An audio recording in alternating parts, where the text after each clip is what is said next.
And the whole multitude of them arose, and led him unto Pilate.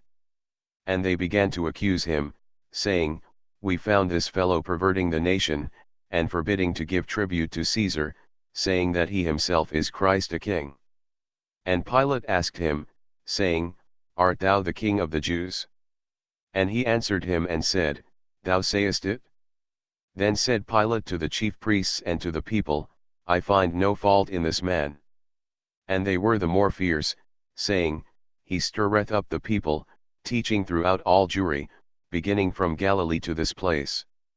When Pilate heard of Galilee, he asked whether the man were a Galilean.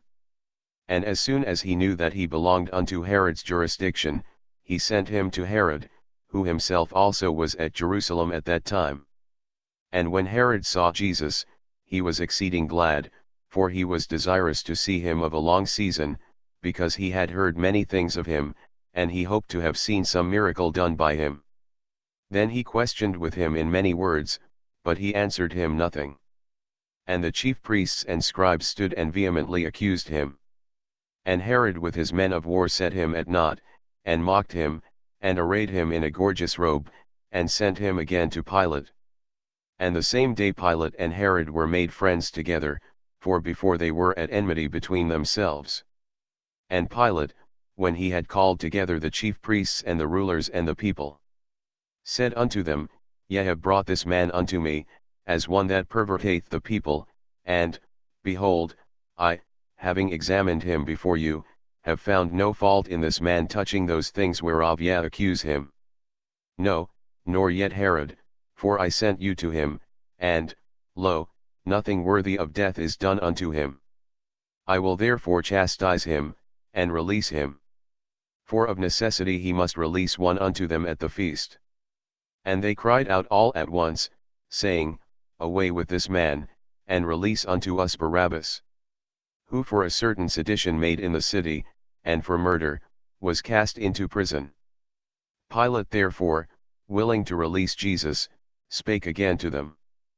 But they cried, saying, Crucify him, crucify him. And he said unto them the third time, Why, what evil hath he done? I have found no cause of death in him, I will therefore chastise him, and let him go. And they were instant with loud voices, requiring that he might be crucified.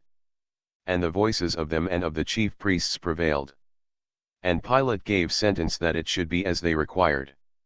And he released unto them him that for sedition and murder was cast into prison, whom they had desired, but he delivered Jesus to their will. And as they led him away, they laid hold upon one Simon, a Cyrenian, coming out of the country, and on him they laid the cross, that he might bear it after Jesus. And there followed him a great company of people, and of women, which also bewailed and lamented him. But Jesus turning unto them said, Daughters of Jerusalem, weep not for me, but weep for yourselves, and for your children. For, behold, the days are coming, in the which they shall say, Blessed are the barren, and the wombs that never bare, and the paps which never gave suck. Then shall they begin to say to the mountains, Fall on us, and to the hills, Cover us.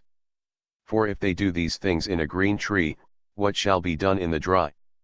And there were also two other, malefactors, led with him to be put to death. And when they were come to the place, which is called Calvary, there they crucified him, and the malefactors, one on the right hand, and the other on the left. Then said Jesus, Father, forgive them, for they know not what they do. And they parted his raiment, and cast lots. And the people stood beholding.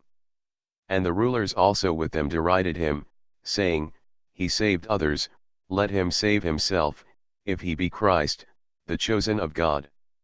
And the soldiers also mocked him, coming to him, and offering him vinegar. And saying, If thou be the King of the Jews, save thyself.